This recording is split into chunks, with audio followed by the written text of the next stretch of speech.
Yeah, hi guys, it's Jimmy, and today I'm doing the full review of my 1967 Rolex Submariner, reference 5513. This example here has the matte dial with the meters first. Before we start, I'll show you what I'm wearing. I'm wearing my gold sub. There we go. Now this vintage Submariner here. I did have a question in the last little video I did about this watch, and it was asking basically what the significance of the USA bracelet is. Now, there is a little history to the reason I mentioned the USA bracelet. What Rolex was doing is to avoid, or not avoid completely, but reduce their tax and avoid some of their import duties. They were sending the watches incomplete, so they'd send just the watch head. So say they were sending the watch to America, they send the watch head, they have a manufacturer in America produce the bracelet, they pair them up there and save some tax. So I guess to stay competitive in the watch market, they found ways to find loopholes in the tax system. So there's that reason, and then obviously I'm in Australia, so most of our Rolexes, most of the vintage stuff we collect, will have European bracelets, and they are slightly different. So take for instance this USA bracelet. The links, as you can see, they are very similar in size, all three links. The center link is slightly wider, but that's about all. With the European bracelet, the center link is significantly wider, so the bracelet does look different. The clasp is very much the same. Coronet may have a tiny change, but they are very much the same. The real difference is when you open up and look at the folded part of the clasp here.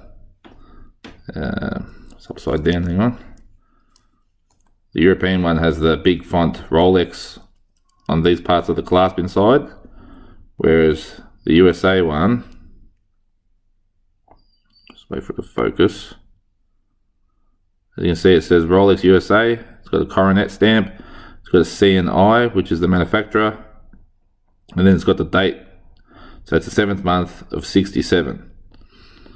And also the bracelet does not have a reference number or serial number, either does the end links, and they do look more handmade, so that's very interesting to me. And I guess once you get really deep into collecting vintage, it's not just the different references of watches, it's actually the different bracelets I like as well.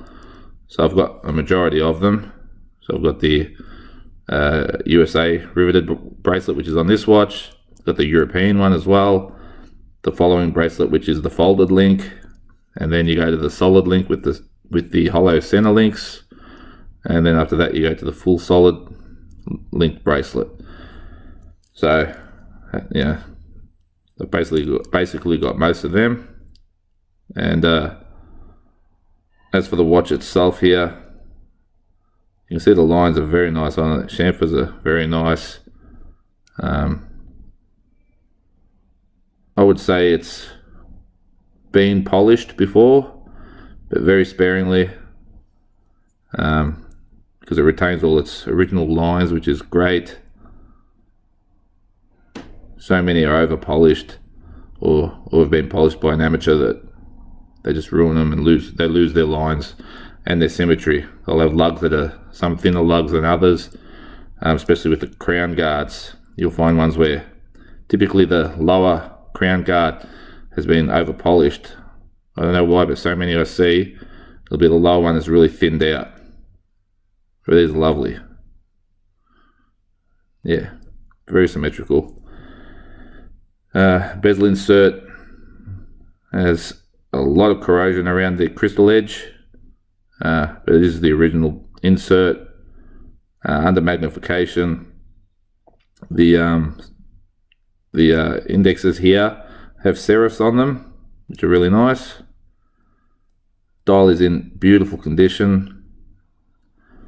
The loom plot at the 5th hour is breaking down just a little bit, as you can see where my thumbnail is. And there's a tiny bit at the 12. You can see the center of the 12 there. There's a little bit of a divot. There's a little bit of discoloration on the 8. But I mean, for a watch of its age, it's very original and beautiful to me. If you're a vintage guy, you'll understand where I'm coming from. If you're into new stuff, this video is not so much for you. But yeah, I see the beauty in this watch, and just surviving in its original form for so many years. It's getting harder and harder to find these ones, and also because they're getting more expensive too.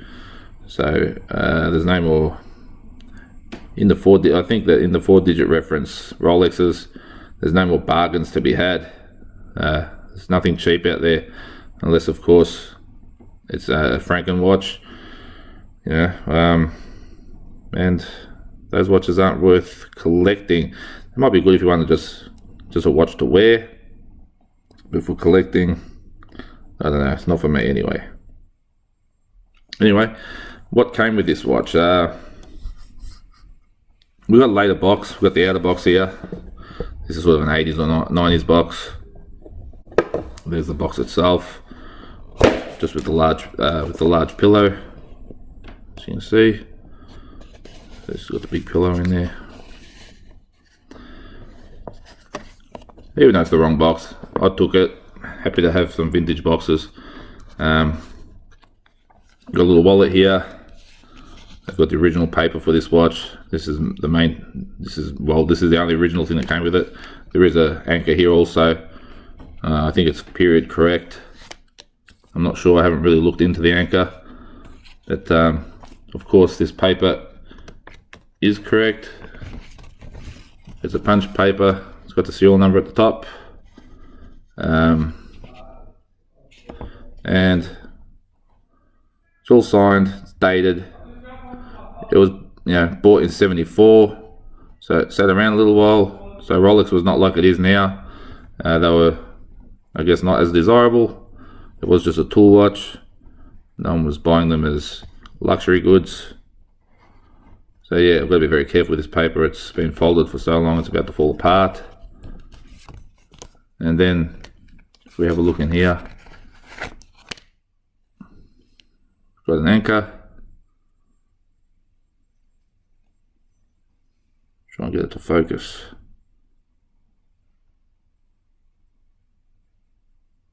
Yeah, beautiful anchor. So that's about it, guys.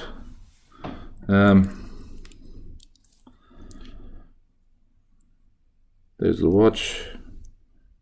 Having trouble with the focus. There we go. I think it's beautiful. Please, guys, if you've got any comments, leave them below. And till next time, have a great day. Bye bye.